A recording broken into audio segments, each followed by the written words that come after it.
Bueno, mis amados hermanos, como cada domingo, seguimos estudiando el catecismo de Hércules Collins y nos encontramos en la sección que se conoce como el credo apostólico, específicamente la sección que dice padeció bajo el poder de Poncio Pilato.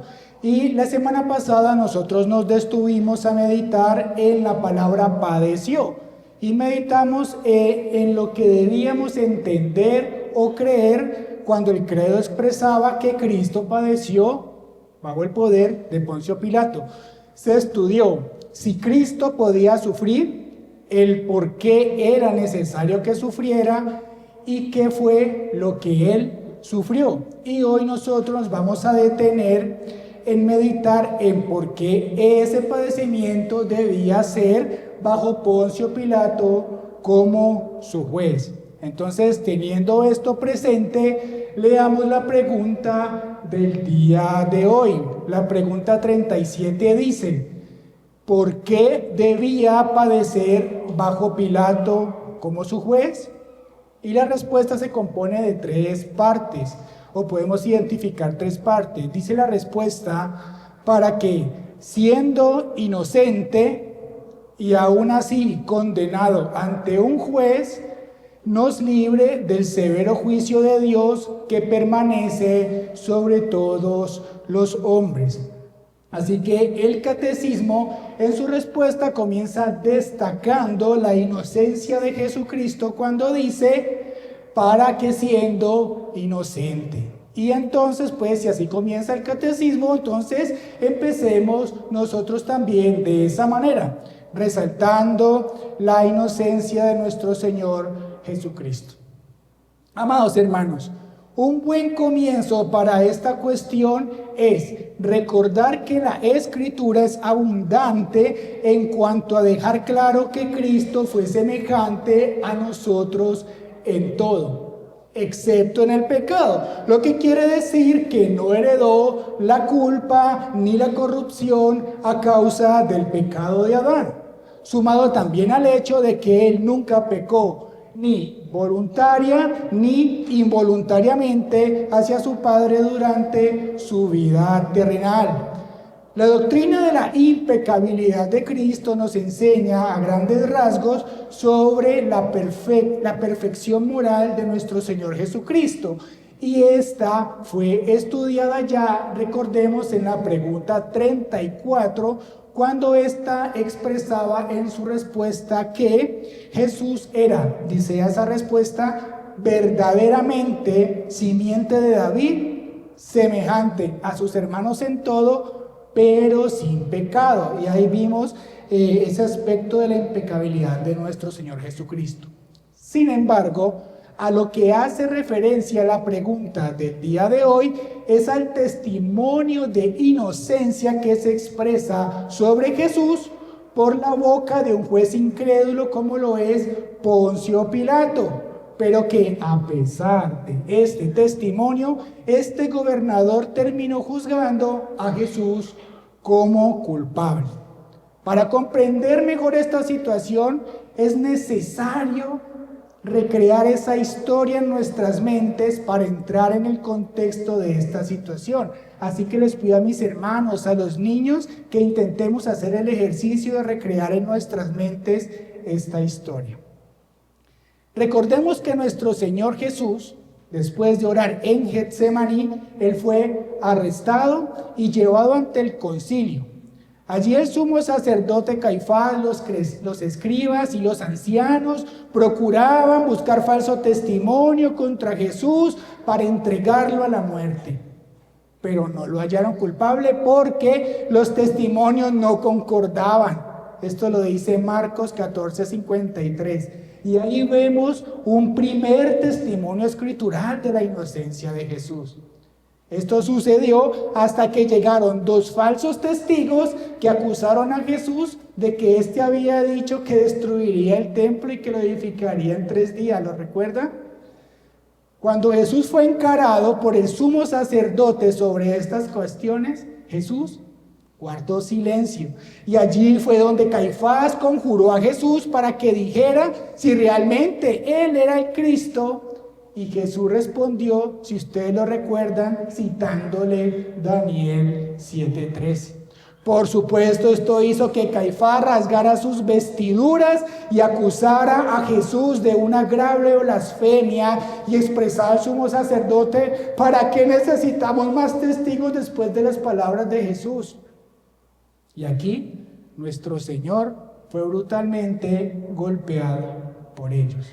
Después de todo esto, al siguiente día, los principales sacerdotes y ancianos llevan a Jesús ante Pilato para entregarle a la muerte. Y mientras esto sucedía, la Escritura nos dice que en otro lugar, Judas Iscariote estaba reconociendo que había pecado por entregar sangre inocente. Devuelve las monedas de plata. Y aquí vemos un segundo testimonio escritural sobre la inocencia de nuestro Señor Jesucristo. Y aquí entra en escena Poncio Pilato. Escuchan las acusaciones que los sacerdotes y los ancianos hacen sobre Jesús y les dice a estos que tomen a Jesús y los juzguen por su propia ley. Pero estos no lo hacían porque los sacerdotes y ancianos no tenían permitido dar muerte a nadie. Cuando Pilato le pregunta a Jesús sobre estas acusaciones y qué tiene que decir al respecto, Cristo guarda silencio. Pero momentos después, en el pretorio, Pilato tiene un par de conversaciones con Jesús y estas hacen que este gobernador decida hacer uso de su costumbre en las festividades de liberar un preso al pueblo. Y pretendiendo Pilato que el pueblo se apiadara y dejara libre a Jesús, lo azota terriblemente, lo expone con una corona de espinas y un manto de color púrpura ante el pueblo, junto al terrible malhechor llamado Barrabás. Todo esto lo hacía Pilato porque sabía que era por la envidia que los sacerdotes y ancianos lo habían llevado a Jesús ante él.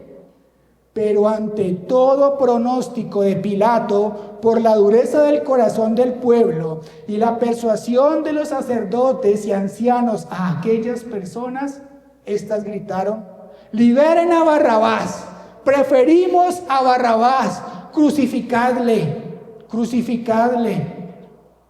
Pero ¿qué mal ha hecho?, proclamó Pilato, lo cual alborotó más al pueblo y les hizo gritar con más vehemencia: crucificadle, crucificadle. Pilato, al ver esto y queriendo satisfacer al pueblo, toma agua, se lava las manos y dice: inocente soy yo de la sangre de este justo. Y ahí vemos un tercer testimonio escritural de la inocencia de nuestro Señor Jesús. Luego Pilato entrega a Jesús para que fuera crucificado. Amados hermanos, la Escritura es abundante en dejar claro en los 4 evangelios que Pilato no es el único que testifica que Jesús era inocente, pues esto lo reconoció. Ya vimos, el concilio que lo condenó, el traidor Judas, hasta la esposa de Pilato lo reconoció. Uno de los asesinos que fue crucificado con él, con Jesús, también lo reconoció como inocente. Las mujeres judías que lloraron sobre él cuando salió de Jerusalén, el centurión en la cruz, etcétera, etcétera, etcétera. Así que, hermano, la Escritura es abundante en mostrar que Jesús era inocente de las cuestiones de los sacerdotes y escribas y el pueblo. Y el catecismo entonces sigue diciendo, para que siendo inocente y aún así condenado ante un juez civil. Y la pregunta más obvia que podría venir a nuestra mente es, bueno, ¿y por qué debía ser llevado Jesús ante un juez civil para que éste lo condenara? Bueno, en realidad esto tiene varias razones y procuraré mencionarlas según mi consideración, de las menos relevantes a la más relevante. Entonces, la primera razón por la que Jesús debía ser llevado ante un juez civil para que fuera condenado es Primero, que Poncio Pilato, al ser gobernador romano, era el más alto funcionario imperial y juez de Judea. Por lo tanto, solo él podía autorizar la pena de muerte, pues este poder le fue arrebatado al Sanedrín cuando el territorio judío quedó bajo el yugo romano. Una segunda razón es para que existiera un cumplimiento histórico de muchas profecías. Voy a citar algunas, por ejemplo, la de Génesis 49:10, la de Isaías 53:4 al 5, y hasta la misma profecía que realizó el Señor Jesucristo sobre su propia muerte. Por ejemplo, la de Lucas 18:32 al 33, se las voy a leer. Dice, Jesucristo hablando de él mismo, dice: será entregado a los gentiles y será escarnecido y afrentado y escupido. Y después que le hayan azotado le matarán, mas al tercer día resucitará. Una tercera razón es para que no hubiese duda y quedara un registro histórico y público sobre el testimonio de que Jesús era inocente. Lo cual tendría mucha relevancia si este testimonio viene de parte del mismo juez incrédulo que lo condena. Imagínenlo, el mismo juez imparcial que lo condena como culpable, públicamente es quien declara que su condenado es inocente. Impactante, ¿no? Cuarta razón, porque debía llevarse a cabo un juicio público por un juez establecido legítimamente y así procesar al Salvador, al Cristo. Porque recordemos que cuando Jesús reconoce que es el Cristo ante el sumo sacerdote, eso está en Marcos 14:62, ahí es cuando estos hombres deciden entregar a la muerte a Jesús, cumpliendo así la profecía de Isaías cuando éste dijo: por cárcel y por juicio fue quitado. Esto estaba en Isaías 53:8. Así que cuando nosotros decimos que Cristo padeció por nuestros pecados y que fue declarado culpable por nosotros, esta no es simplemente una frase que resulta de una reflexión teológica. También es una expresión histórica y real. Cristo fue declarado culpable siendo inocente a causa de su pueblo. Alguien de pronto podría objetar y decir: no, pero es que el juicio fue por un juez humano. Nosotros le responderíamos: ¿y es que acaso esa autoridad de Pilato no fue dada por Dios mismo? Jesús mismo le dijo a Pilato: ninguna autoridad tendrías contra mí si no te fuese dado desde arriba. Eso estaba en Juan 19:11.